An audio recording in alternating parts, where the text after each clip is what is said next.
Aujourd'hui, j'ai le goût qu'on s'amuse un peu, tu vas voir, ça va être complètement fou, là.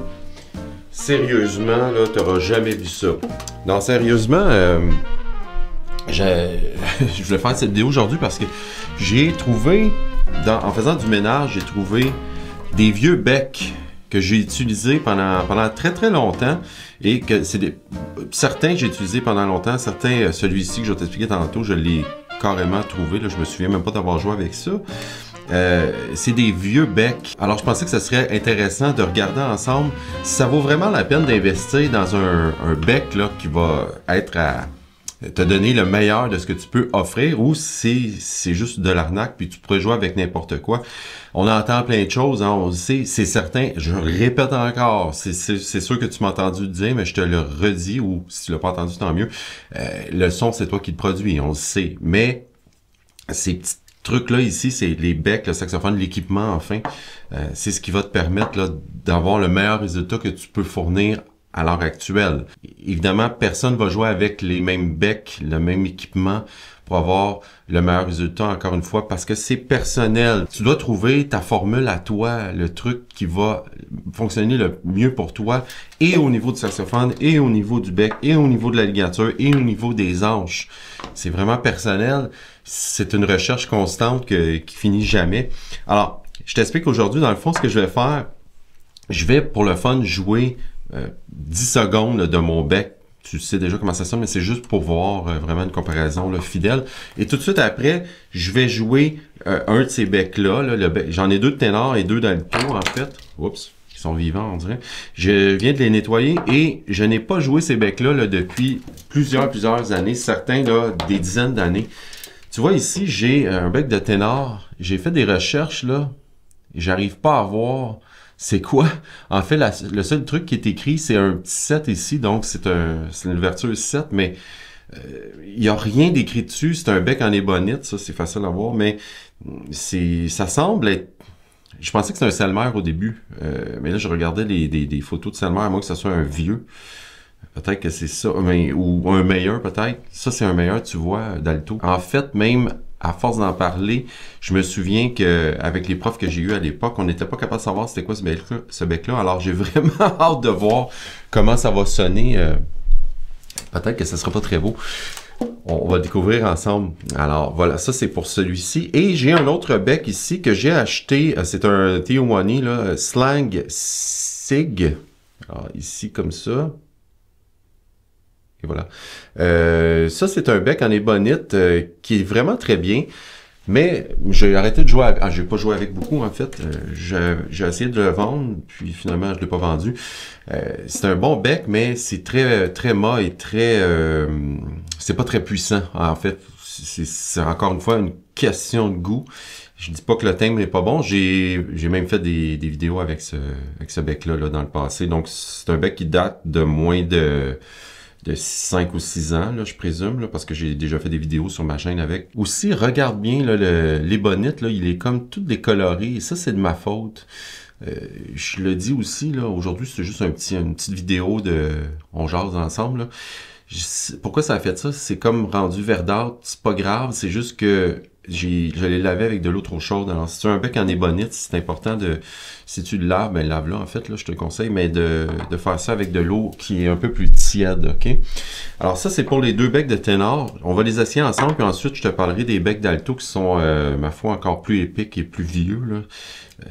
J'ai vraiment hâte d'essayer ça. Alors, juste pour le fun, on va mettre une hanche là-dessus, puis je vais te jouer 2-3 sons avec mon bec Sios habituel.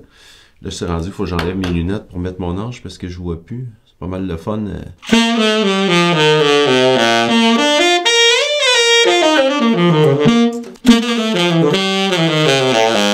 Alors, j'ai les doigts complètement gelés. Mon sac, c'est gelé. Il fait super froid au Québec. Il fait à peu près moins 15 aujourd'hui. Alors, si tu es dans un pays où il fait moins froid, c'est-à-dire...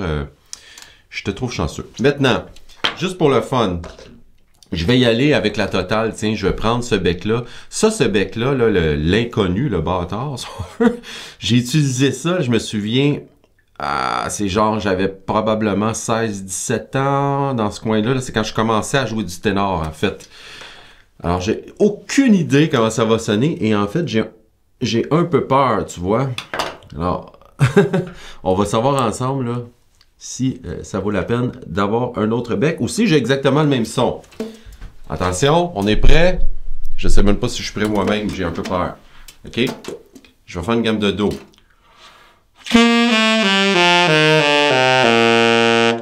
Bon, c'est pas si pire que ça, mais il y a tellement de résistance. Moi, j'ai vraiment pas de fun, là. Je vais jouer d'autres trucs maintenant. Bon, ça sonne flat un peu à mes oreilles, là. Je sais pas s'il est très juste, ce bec-là, là.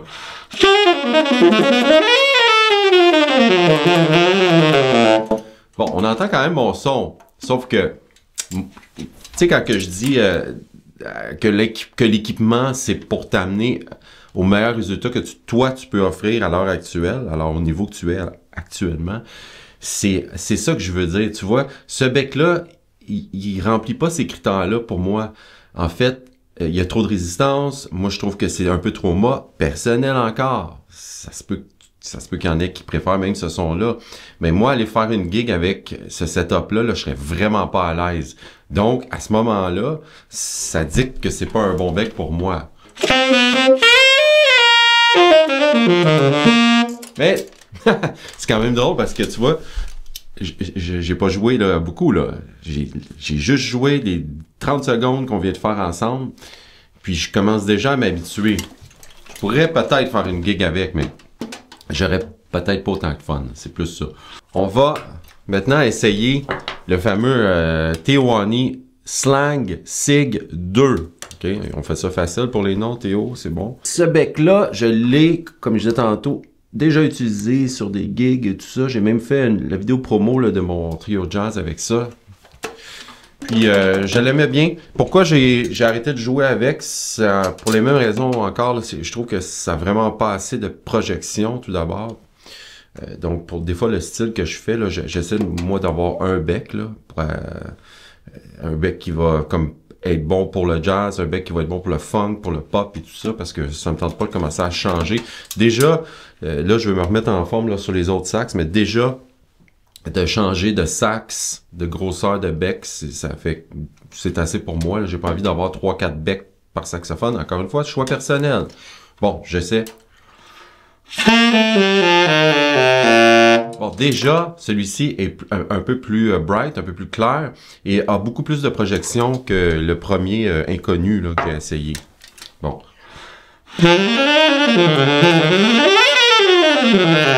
J'aime bien le timbre, par exemple. Bon, toujours avec mon hanche légère, par contre. Là, moi, le setup que j'ai avec le Sios, c'est un setup que j'apprécie avec les hanches légères, même si c'est un peu bright pour vrai.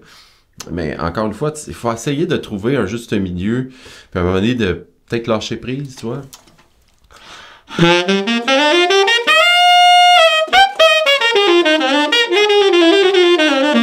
Je vais 30 secondes remettre mon Sios, juste pour voir la différence. Là, sûrement qu'on va trouver que c'est très bright. Et tu sais que lorsqu'on joue un bec et qu'on a un son dans notre tête, notre son, on va toujours essayer de se rediriger vers ça. Donc, moi, si je prends ces deux becs-là, pas ensemble, ces deux becs-là, je vais éventuellement me mettre à sonner un petit peu plus bright parce que je vais adapter ma position inconsciemment toujours. Puis ça, je te parle toujours, c'est mon expérience. Si certaines personnes disent c'est n'importe quoi, c'est bien correct.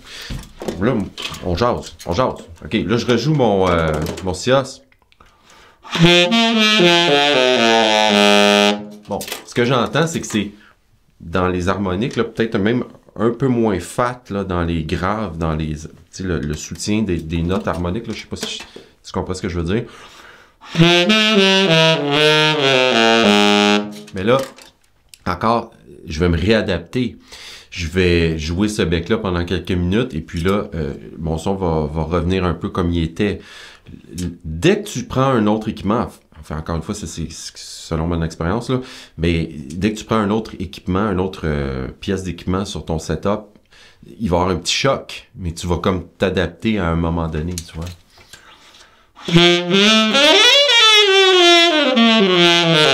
Celui-ci, en volume, est 2 fois plus fort, 3 fois plus fort que lui.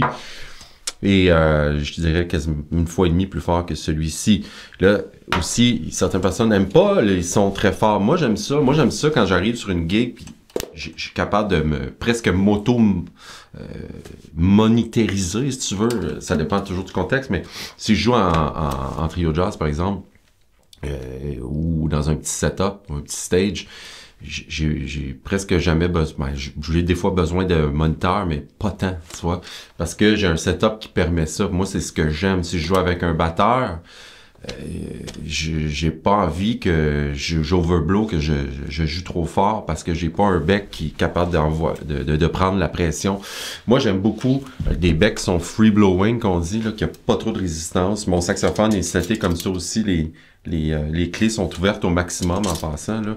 Moi, j'aime pas ça, la résistance. Donc, je veux souffler que ça envoie. Bon, ça, c'est pour le sax ténor. Maintenant, si on regarde avec mon ami l'alto, que je vais essayer de me réapproprier là, pendant 2025. Là, j'ai un petit peu laissé de côté l'alto. Là. Je m'excuse, mon alto. On va revenir des amis bientôt. Alors, tout d'abord, je vais quand même te jouer quelques notes avec mon bec Sios que j'utilise habituellement. Donc, setup, Sios, 7 étoiles et une hanche légère, 2,75 pouces, American Cut. Je vais juste faire 2-3 petits sons ici encore une fois pour comparer.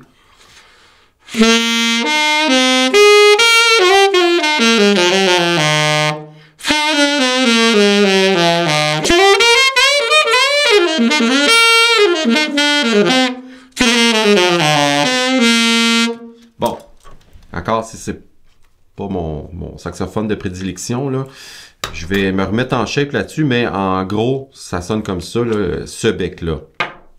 Maintenant, on va prendre, pour commencer, ça c'est un bec d'alto que j'ai trouvé, et ce bec-là, je me souviens clairement, je l'avais quand j'étais ce qu'on appelle ici au cégep, là, le cégep, c'est comme avant d'aller à l'université. Les gens ont à peu près 17 à 20, 21 ans dans ce coin-là. Et c'est ce bec-là là, que j'utilisais lorsque j'étais au cégep de Drummondville. Alors, c'est un Berg Lawson, je sais pas si je l'ai dit, non, je pense que non. C'est un Berg Lawson en ébonite et l'ouverture est... eux, c'est 95, ça marche par... c'est des chiffres comme ça, là, 95, 100, 105, là, comme ça. Il y a certains becs qui vont utiliser cette façon-là. D'autres, ce sont des 6, 7, il y en a que c'est par millimètre. Donc, celui-ci, c'est des... Je sais pas c'est quoi, en fait. C'est 95, c'est le chiffre là, de l'ouverture. Et c'est une chambre médium. Alors, on va essayer ça. J'ai aucune idée comment ça va sonner encore.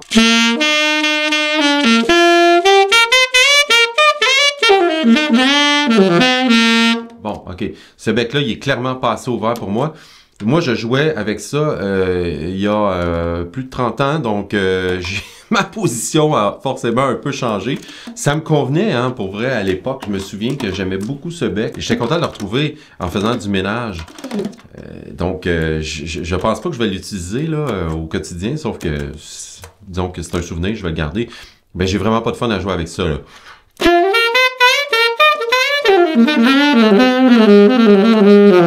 Ah non, ça marche pas pantoute. Je pourrais probablement m'habituer encore si je jouais avec pendant une demi-heure, sauf qu'après, je vais retomber sur mes becs, ça fonctionnera pas. Donc, tu veux pas vraiment faire ça. Ça, je pense que c'est important d'avoir une espèce de similarité, là, une similitude, si tu veux, ou quelque chose, au moins une ligne directrice là, de ton fil entre tes becs, entre ton bec d'alto que tu utilises, entre ton bec de ténor, et peu importe si tu joues aussi du soprano ou du baryton, il faut... je pense que s'il y a une trop grande différence entre tes becs, entre le fil que tu as, la projection et tout ça, ça peut être problématique. Je vais justement faire une vidéo sur ça, le fait de changer rapidement de saxophone sur une gig, par exemple. là, t'as pas le temps, là, t'as pas le temps de faire de son filet ou quoi que ce soit, là, tu peux te réchauffer avant, évidemment, mais quand t'arrives, mettons que tu joues du ténor dans une pièce, puis là, tout de suite après, ou même dans la même tune, tu vas changer pour le soprano, l'alto, peu importe. Faut que ça marche tout de suite, là. Faut pas que tu aies de problème de justesse ou d'embouchure ou quoi que ce soit. Alors, ça, c'est quelque chose qui se pratique. Puis je vais faire une vidéo là-dessus parce que j'ai vécu ça en décembre. Ça m'a un petit peu pris de court, puis j'ai pris des trucs d'autres musiciens, puis je pense que ça serait le fun que je les partage. Ça m'a vraiment beaucoup aidé. En fait, je vais le nommer, c'est David Robitaille, un de mes bons amis trompettistes. Lui, il vit ça avec son flugel et sa trompette, parce que moi, je pensais que, tu vois, mes yeux de saxophoniste, je pensais que le flugel et la trompette, c'était, bon, ça ressemble beaucoup, là, que c'était le même buzz, le même fil, mais pas du tout, apparemment. La pression et tout ça, l'embouchure est différente. Donc, lui, il m'a donné ses trucs, puis je vais te les partager bientôt, là, dans une vidéo, là, dans les prochains jours. Alors, on a essayé le fameux Berg Lawson. Il n'y en reste plus qu'un là pour aujourd'hui. Ton supplice s'achève et le mien aussi peut-être. Je vais retrouver mes becs après. Alors ça, c'est un bec Mayer. C'est des bons becs, là, les Mayer. Je sais pas comment ça vaut en fait. Je me souviens pas où je me suis procuré ça, là. C'est un Mayer New York. Ouverture 5. Donc c'est plutôt fermé, là. Sauf que ça reste que c'est vraiment un très très bon bec, là, je pense. Un medium chamber que je vois aussi. Peut-être que ça vaut beaucoup d'argent. Je le sais pas. Peut-être que je dors sur une mine d'or. J'en doute, mais en tout cas, si jamais vous savez le prix de ça, là, écrivez-moi ça dans les commentaires. J'ai fait quelques recherches, mais c'était pas concluant. Alors, le meilleur 5 alto. Il y a pratiquement line-off aussi en passant, quelques petites marques dedans. Là. Ah, tu vois ce qui est drôle, c'est que il y a vraiment plus de projections, le meilleur. J'ai vu. En fait, ça va bien. C'est un 5. Je suis surpris. Je suis surpris parce que moi, 5, c'est trop fermé pour moi. D'habitude, je joue avec des 7 sur l'alto. Alors, tu vois...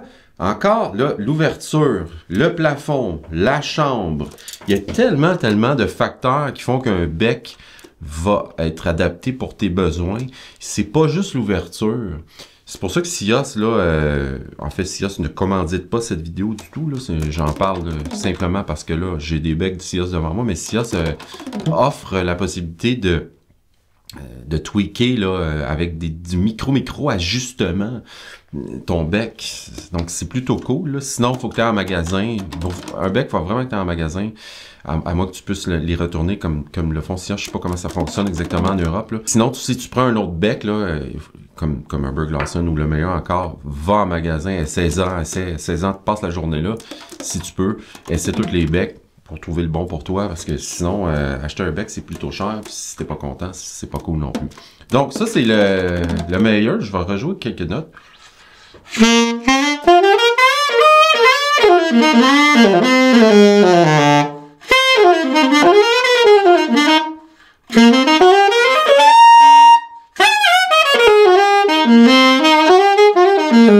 Bon, c'est pas un bec là, qui me convient. Je le trouve quand même fermé, sauf qu'il y a quand même beaucoup plus de projections que le Berg Lawson. C'est pas mal, là, pour vrai, là. C'est pas un son que j'apprécie tant que ça non plus, là. Les meilleurs, j'ai jamais vraiment tripé sur ces becs-là. J'en ai eu sur toutes mes sax. Soprano, surtout. J'ai joué avec un meilleur longtemps. C'est un thème, là, que j'aime moins, mais encore, c'est très personnel. Il y a des pros, là, qui jouent avec ça depuis toujours. C'est très cool. C'est personnel, un bec. Sauf que, en faisant une vidéo comme ça aujourd'hui, moi, j'essaie de te donner des pistes, là, à savoir qu'est-ce qui serait le meilleur bec pour toi. Là, je vais juste faire un dernier test avec le Sios, comme j'ai fait avec le ténor, juste pour voir.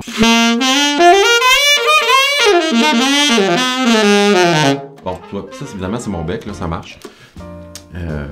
Mais il y a plus de projections, puis je préfère le timbre. Mais je suis quand même vraiment surpris parce qu'au niveau de la projection, celui-ci, là, je sais pas si tu l'entends de l'autre côté de la caméra, mais je dirais que le meilleur va avoir une projection d'à peu près 80% de celui-ci. Donc, c'est surprenant Alors sur ce, je vous souhaite bonne journée, buenos tardes, good evening, et nous on se revoit dans une prochaine vidéo. Salut!